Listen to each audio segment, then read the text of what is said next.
సంయమః. నేను చంద్రశేఖరుడి పాదములు నేను పట్టుకుంటే యముడు నన్నేం చేస్తాడన్నాడు. దీనికి కోపం వచ్చింది.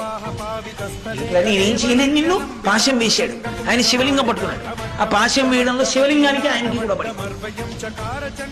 ఆయన అంత భక్తితో నన్నేం చేస్తాడని అడిగితే ఊరుకోకుండా పాశం వేస్తావా అని లేచి వచ్చి ఎడంకాలి పాదంతో తన్నాడు. సంపే యముడు చచ్చిపోయాడు. కానీ శంకరులు అన్నారు, తండ్రి యమధర్మరాజు కఠిన వక్షస్థలాన్ని తగ్గుతుంటే ఆ పాదం ఎంత సొక్కిపోయిందో, మళ్ళీ ఎక్కడ ఏ మార్కండేయుడు పిలుస్తాడో ఎప్పుడు తంతావో ఆ కాళ్ళు నిప్పెడుతుంది. ఓ చెప్పిస్తాను వేసుకో, నా మనసు అనేటటువంటి మణిపాదుకుని తొడుక్కో. ఎలాగో అలా మనసుని పరమశివుడి పాదముల దగ్గర పెట్టడాన్ని నేర్పారు శంకర భగవత్పాదులు మనకి. కాబట్టి ఆయన జటలు మనకి తగులుతూ ఉంటే యముడు పాశం వేయగలడా?